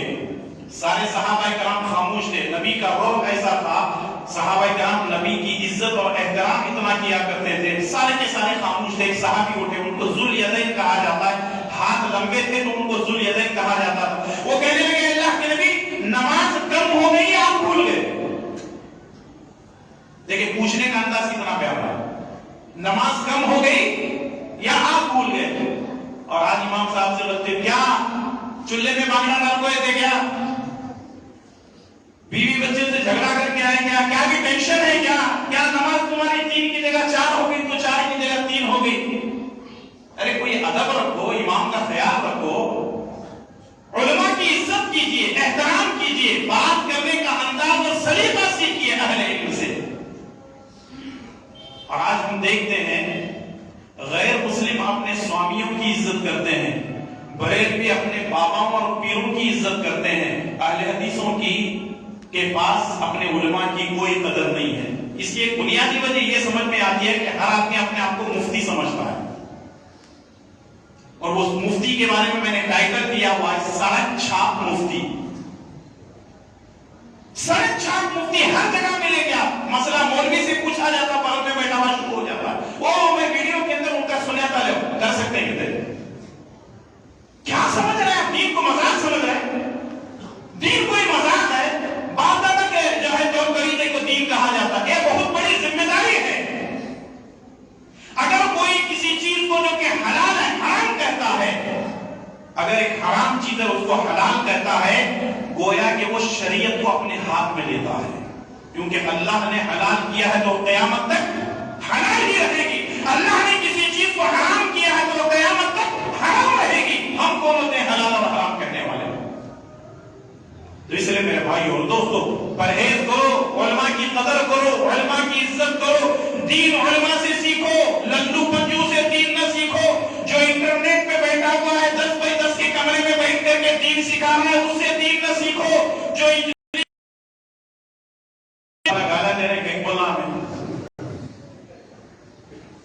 گھر بنانے کا رہا تو کس کے پاس جاتے ہیں انجینئر کے پاس پیٹ میں درد آیا تو کس کے پاس جاتے ہیں ڈاکٹر کے پاس دین معلوم کرنے کے واسطے کس کے پاس جاتے ہیں نہیں جاتے جھوٹ بولوں کو نہیں جا رہے آج کل ہم لوگ ہے نا انٹرنیٹ یوٹیوب کے اندر آپ کو بولا نا ہے فلاں صاحب ہے یزید ایک نمبر کا نالائق تھا امیر معاویہ ایک نمبر کا چور تھا ڈاکو تھا نعوذ باللہ من ذالک کیا ہو رہا ہے ارے ان کے پیروں کی دھول نہیں ہے ہم لوگ صحابہ کرام کے اور ان پہ اعتراض کر رہے ہیں دین کو علماء سے سیکھو چوروں اور ڈاکوؤں سے دین نہ سیکھو جو اس طرح کے بیٹھے ہوئے ہیں ہمارے دین اور ایمان پر ڈاکہ ڈال رہے ہیں یا ہمارے دین اور ایمان کے چور ہیں اللہ تعالیٰ ہم سب کی حفاظت فرمائے اللہ تعالیٰ ہم تمام کو دین اہل علم سے سیکھنے کی توفیق نصیب فرمائے آمین یا رب العالمین بات کہاں چل رہی تھی یاد ہے یا یاد دلاؤں کہاں رکی تھی بات ذواليدین جو تھے لمبے ہاتھ والے انہوں نے کہا اے اللہ کے نبی نماز کم ہو گئی یا آپ بھول گئے رسول اللہ صلی اللہ علیہ وسلم نے کہا کہ ایسی کوئی بات نہیں ہے سارے صحابہ کرام اب منہ کھولنے لگے اللہ کے نبی آپ نے 4 نہیں بلکہ 2 رکعت نماز پڑھائی ہے نبی کریم صلی اللہ علیہ وسلم کھڑے ہوئے کھڑے ہونے کے بعد آپ نے 2 رکعت نماز پڑھائی کتنی رکعت 2 رکعت نماز پڑھائی سلام پھیرنے سے پہلے آپ نے 2 سجدے کیے یہی سجدہ سہو ہے تو سجدہ سہو کتنے رکعت ہو گئی 2 سجدے یہاں ایک مسئلہ یہ بھی معلوم ہوا کہ کچھ لوگوں کو ہم نے ایسا کرتے ہوئے دیکھا ہے کہ اگر 2 رکعت یا 1 رکعت چھوٹ گئی اور لوگوں نے یاد دلایا تو وہ لوگ کیا کرتے ہیں نئے سے نماز پڑھو 2 یا 3 پڑھ لیے 4 پڑھنا تھا 3 پڑھ لیے سلام پھیر دیے نہیں یہ نماز نہیں کیا کرو نئے سے پڑھو اس کا مطلب یہ ہے کہ نبی صلی اللہ علیہ وسلم کی ساری جو معلومات آپ نے دی ہیں یا نبی صلی اللہ علیہ وسلم کے جو ارشادات مبارک ہیں بالکل الٹا کر رہے ہیں ہونا کیا چاہیے اگر آپ کو 4 پڑھنا تھا آپ نے 3 پڑھ لیا تو آپ کریں گے کیا 4 پڑھنا تھا 3 پڑھ کر کے سلام پھیر لیا آپ کریں گے کیا 1 پڑھیں گے اور سلام پھیرنے سے پہلے سجدہ سہو کر لیں گے تو یہ رسول اللہ صلی اللہ علیہ وسلم کی تعلیمات سے ہم کو یہ بات ملتی ہے تو معلوم کیا ہوا سجدہ سہو یہ بھی سجدہ مشروع ہے جس کو اللہ کے پیارے نبی جناب محمد رسول اللہ صلی اللہ علیہ وسلم نے بیان فرمایا ہے تیسری چیز کیا ہے سجدہ تلاوت تیسرا سجدہ کون سا ہے سجدہ تلاوت سجدہ تلاوت کس کو کہتے ہیں قرآن کریم کے اندر 14 یا 15 سجدے موجود ہیں جب کبھی اس آیت پر پہنچے سجدے کی تو وہاں ہم کو کرنا کیا ہے قرآن کو بند کرنا ہے اور سجدہ کرنا ہے اگر آپ نماز پڑھ رہے ہو وہ آیت آ گئی تو ہم کو سجدہ کرنا ہے ہمارے یہاں ہوتا ایسا ہے کہ خاص کر کے رمضان کے مہینے میں حافظ صاحب کو بتانا پڑتا ہے پہلی رکعت میں سجدہ ہے نہیں تو بولتے ہیں دوسری رکعت میں سجدہ ہے عربوں کو یہ چیز بتانے کی ضرورت نہیں ہے وہ لوگ کبھی کوئی وہاں پہ عالم بتاتے ہی نہیں ہے کہ پہلی رکعت میں سجدہ ہے دوسری رکعت میں سجدہ ہے کیونکہ وہ لوگ قرآن پڑھے ہوئے ہوتے ہیں قرآن کو سمجھتے ہیں جیسے ہی امام صاحب نے وسجد وقترب کہا فوراً سارے کے سارے لوگ امام کے ساتھ سجدے میں چلے جاتے ہیں یہاں اگر غلطی سے امام امام صاحب بولے رہے پہلی رکعت میں سجدہ ہے تو اللہ اکبر بولتے آدھے لوگ سجدے میں رہتے ہیں آدھے رکوع میں رہتے ہیں. اس کا مطلب یہ ہے قرآن سے اپنا تعلق ہونا ضروری ہے. قرآن سے اپنا تعلق جوڑو, اللہ کے کلام سے اپنا تعلق جوڑو, تب جا کر کہ یہ سجدہ ہم کو معلوم ہوگا. اور یہ جو سجدہ تلاوت ہے یہ کتنے سجدے ہیں؟ 4 ہیں یا 5 ہیں؟ 1 2 3 4 سجدے سب کتنے ہیں؟ ارے ایک ہی ہے جی, کہاں 4 بول رہے ہیں؟ ہاں کھانا دوپہر میں بریانی زیادہ کہتے کیا؟ سجدے تلاوت کتنے ہیں؟ ایک سجدہ ہے, ایک سجدہ ہے. اچھا اس میں ایک دعا بھی ہے, وہ دعا کیا ہے؟ سجد وجہی للذی خلقہ وصورہ وشق سمعہ بحولہ وقوتہ. یہ دعا ہے مستدرک حاکم کے اندر زیادہ ہے فتبارک اللہ احسن الخالقین. یہ دعا پڑھیں گے, دعا یاد کر لیں. اگر دعا نہیں آتی ہے تو کم سے کم آپ سبحان ربی الاعلیٰ بھی پڑھ سکتے ہیں, اہل علم نے اس کی اجازت دی ہے. لیکن دعا یاد کرنا ضروری ہے. گانے یاد ہو جاتے ہیں, قوالی یاد ہو جاتی ہے, نظمیں نعتیں یاد ہو جاتے ہیں, لیکن دعائیں یاد نہیں آتی. یہ بہانہ ہے, دین میں ہم کو دلچسپی نہیں ہے, ایسے بہانے بناتے رہتے ہیں. تو یہ سجدہ تلاوت ہے. اب سوال یہ ہے کہ سجدہ تلاوت یہ واجب ہے یا مستحب ہے؟ اس کو سمجھیں گے کہ واجب کس کو کہتے ہیں, مستحب کس کو کہتے ہیں. یہ فقہی قاعدہ ہے. واجب کا مطلب یہ ہے کرنے پر اجر ہے, نہیں کرنے پر گناہ ہے. موٹی بات, واجب کا مطلب یہ ہے کرنے پر اجر و ثواب ہے, نہیں کرنے پر گناہ ہے. مستحب کا مطلب یہ ہے کرنے پر اجر ہے, نہیں کرنے پر کوئی گناہ نہیں ہے. اب سوال یہ ہے سجدہ تلاوت واجب ہے یا مستحب ہے؟ واجب نہیں ہے بلکہ مستحب ہے.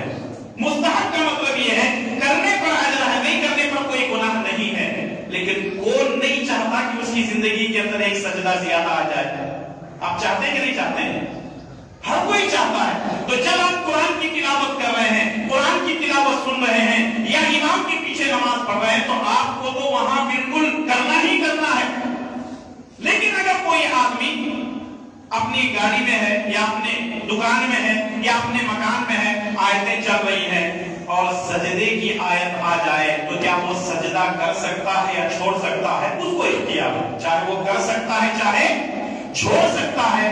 کیونکہ اللہ کے پیارے نبی جناب محمد رسول اللہ صلی اللہ علیہ وسلم کے سامنے ایک مرتبہ سورہ نجم کی تلاوت کی گئی, آپ نے سجدہ کیا, اور پھر اس کے بعد دوسری سورت آپ کے سامنے تلاوت کی گئی, لیکن آپ نے اس پر سجدہ نہیں کیا. تو اہل علم کا اس بات پر اتفاق ہے کہ سجدہ تلاوت کیا ہے؟ یہ مستحب ہے. مسئلہ سمجھ میں آ گیا؟ ارے بولو جی کچھ لوگ. مسئلہ سمجھ میں نہیں آیا کہ کیا بھی نہیں, پورا کون سو رہا ہے؟ نہیں سمجھ میں آیا. مستحب کا مطلب یہ ہے کہ کرنے پر اجر و ثواب ہے, نہیں کرنے پر کوئی گناہ نہیں ہے. قرآن کے اندر جو سجدے ہیں جب تلاوت کرنے لگیں گے آپ کو وہ سجدے مل جائیں گے. اس کی تفصیل بھی آپ کو جو ہے قرآن کریم کے اخیر میں جو ہے مل جائے گی, جو اس طریقے کی تفسیر کی کتابیں ہوتی ہیں. اب چوتھی قسم ہے سجدے کی, وہ ہے سجدے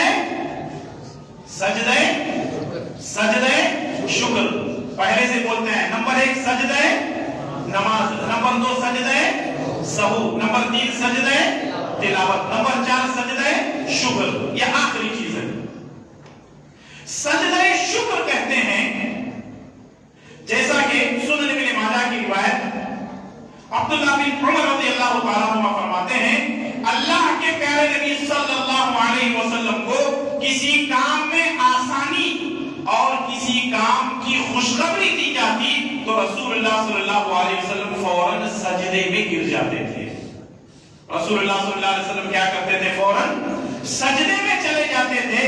اس کا مطلب یہ ہے کہ کوئی مشکل آپ کو تھی, اللہ تعالیٰ نے آسان کر دیا, یا آپ کو کوئی خوشخبری سنائی تھی, کسی نے سنایا خوشخبری, تو اس کا مطلب یہ ہے کہ آپ سجدہ شکر کر سکتے ہیں اور کرنا چاہیے.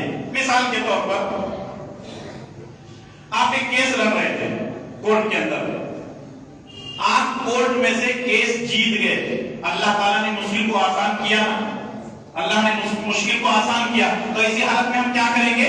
سجدہ کریں گے۔ یا آپ کہیں کھڑے، کوئی اسٹوڈنٹ ہے، لڑکا ہے یا لڑکی ہے، خوشخبری دے دی گئی تم پاس ہو گئے، تو ایسی حالت میں خوشخبری ہے کہ نہیں ہے؟ تو ایسی حالت میں ہم کیا کریں گے؟ سجدہ شکر کریں گے۔ کسی کو یہ اطلاع دی دی گئی تمہارے گھر کے اندر لڑکا ہوا ہے، تمہارے گھر میں لڑکی ہوئی ہے، تو یہ بھی خوشخبری ہے، تو ایسی حالت میں کیا کریں گے؟ سجدہ شکر کریں گے۔ سجدہ شکر کے لیے، سجدہ شکر کے لیے قبلہ شرط نہیں ہے۔ سجدہ شکر ادا کرنے کے لیے قبلہ شرط نہیں ہے۔ نمبر 2، سجدہ شکر ادا کرنے کے لیے وضو شرط نہیں ہے۔ نمبر 3، سجدہ شکر جانے کے وقت میں، سجدے میں جانے کے وقت میں تکبیر ضروری نہیں ہے۔ نمبر 4، جب آپ سجدے میں جا رہے ہیں وہاں دعا پڑھنا بھی کوئی ضروری نہیں ہے۔ نمبر 5، سجدے سے اٹھنے کے وقت میں بھی تکبیر اللہ اکبر بولنے کی ضرورت نہیں ہے۔ لیکن اگر آپ وضو سے ہیں یا وضو کر کے سجدہ کرتے ہیں، یا پھر آپ جو ہے قبلے کی طرف سجدہ کرتے ہیں، یا آپ جا کر کے سبحان ربی الاعلی یا الحمدللہ رب العالمین، جو بھی اذکار آپ کو آتے ہیں، اہل علم نے اس کی اجازت دی ہے، آپ کر سکتے ہیں۔ اس کا مطلب یہ ہے کہ آدمی پریشان ہونے کی ضرورت نہیں ہے، کیونکہ سجدہ شکر یہ اللہ تبارک و تعالیٰ کی شکر گزاری پر انسان اپنی ناک اور پیشانی کو رگڑ کر یہ اظہار کرے کہ یا اللہ تیرا شکر ہے کہ تو نے مجھے فلاں کام کے اندر آسانی کی، اللہ تعالیٰ تو نے مجھے خوشخبری سنا دی۔ اب آپ نے پلے گراؤنڈ کے اندر بہت سارے مسلم کھلاڑیوں کو دیکھا ہوگا، جیسے ہی وہ ریکارڈ بناتے ہیں تو کیا کرتے ہیں؟ کیا کرتے ہیں؟ مسلم کھلاڑی جیسے وہ ریکارڈ بناتے ہیں، ایک نیا ریکارڈ ہوتا ہے تو کیا کرتے ہیں؟ سجدے شکر ادا کرتے ہیں۔ ریفری کو پوچھتے ہیں کیا بھائی ذرا قبلہ کدھر ہے دیکھو، یا ریفری کو بولتے ہیں کیا بھائی ایک لوٹا پانی لے کے ذرا وضو کر لے کے سجدہ کرتا ہوں؟ نہیں، سجدے شکر ادا کرتے ہیں۔ یہ عادت بنا لینا چاہیے ہم لوگوں کو۔ ہم لوگ یہ کام نہیں کرتے ہیں، جو کام کرنے کا حکم ہے وہ نہیں کرتے ہیں۔ ہمارے یہاں اگر کوئی خوشخبری دی جاتی ہے تو ہم شکریہ کی کوئی نماز نہیں ہے، شکریہ کا صرف سجدہ ہے، اور وہ بھی کتنے؟ صرف ایک ہی سجدہ۔ جھکو، اپنی پیشانی اور ناک کو زمین پر رگڑو، کھڑے ہو جاؤ، کافی ہے انشاءاللہ تعالی۔ شکر گزاری کے طور پر اللہ تعالیٰ کے سامنے سر بسجود ہو جاؤ۔ تعالیٰ کے لیے کریں گے تو اللہ تعالیٰ راضی ہوگا، خوش ہوگا کہ نہیں ہوگا؟ اللہ تعالیٰ کا فرمان ہے لئن شکرتم لَأَزِيدَنَّكُمْ، اگر تم میری شکر گزاری کرو گے تو میں تمہیں اور نوازوں گا۔ وَلَئِن كَفَرْتُمْ، اور اگر تم نے میری نافرمانی کی، إِنَّ عَذَابِي لَشَدِيدٌ، پھر یاد رکھو میرا عذاب بھی بڑا سخت ہے۔ تو اس کا مطلب یہ ہے شکریہ کی کوئی نماز نہیں ہے، شکریہ کا صرف ایک سجدہ ہے۔ 40 سال 50 سال 60 سال پہلے دولہا نکاح کو جانے سے پہلے 2 رکعت شکریہ کی نماز پڑھ کو جاتا تھا۔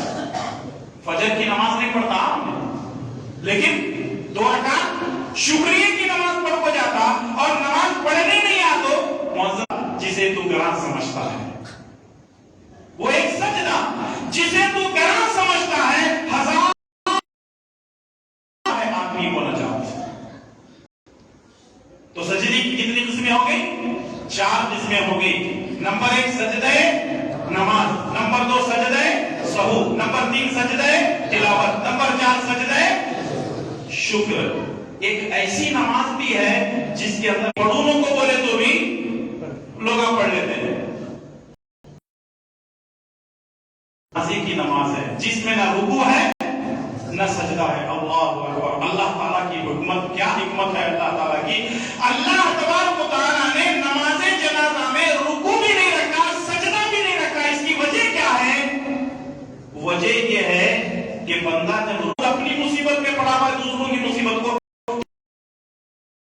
انسانوں کی عقلوں میں پردے پڑے ہوئے ہیں۔ اس لیے میرے بھائی اور دوست، سجدہ خالص کس کے لیے ہوگا؟ خالص کس کے لیے ہوگا؟ اللہ تبارک و تعالیٰ کے لیے ہوگا۔ لا تسجدوا للشمس ولا للقمر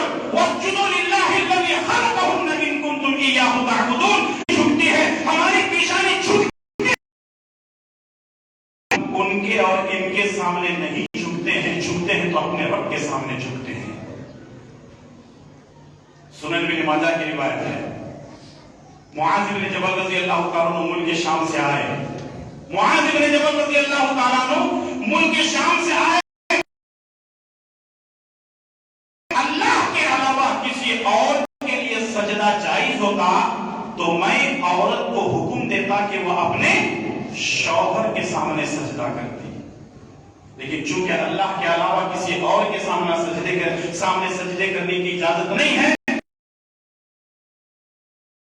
نہیں کریں گے۔ تو بتانے کا مقصد یہ ہے کہ یہ جو سجدہ ہے یہ بہت بڑی عبادت ہے، یہ جو سجدہ ہے یہ بہت بڑی عبادت ہے۔ اس سجدے کو سمجھو، اور جو آدمی عربوں کے پاس پاگل خانے ہیں بھی تو کسی ملک کے اندر ایک کا دکان ہے، لیکن عربوں سے ہٹ کر کے جتنے ملک ہیں وہاں پاگل خانے زیادہ ہیں۔ کیوں؟ عرب لوگ اللہ تعالیٰ کی عبادت کرتے ہیں، سجدے کرتے ہیں، لوگ ہیں وہ اللہ کی وجہ کیا ہے؟ ایک مثال کے ذریعے سے سمجھ رہے ہیں، انشاءاللہ تعالیٰ اسی پر بات ختم کریں گے۔ ہمارا دل کہاں ہے؟ ہمارا دل کہاں ہے؟ رائٹ میں ہے لیفٹ میں؟ جی لیفٹ میں۔ رائٹ میں ہو سکتا نہیں ہو سکتا؟ میں تو ہو سکتا ہے اللہ کی ذات پہ ہمارا تو پورا یقین ہے، ایمان ہے۔ ایک مثال تھی میں نے آپ کے سامنے دی، لیکن جو اکثر و بیشتر دل کہاں پہ ہے؟ لیفٹ میں ہے، دائیں طرف ہمارا دل ہے۔ یہ جو دل ہے ہمارا جب پمپنگ کرتا ہے، ہم کھڑے ہیں، تبارک و تعالیٰ بندے سجدہ کرتے ہیں، جب ہم سجدہ کرتے ہیں تو جسم کا سارا خون کہاں کر جمع ہوتا ہے؟ ہمارے سر میں، ہمارے دماغ میں، ہمارے رگوں میں، ہمارے نسوں میں آ کر کے گھستا ہے، اور جب آدمی زیادہ سے زیادہ سجدے کرتا ہے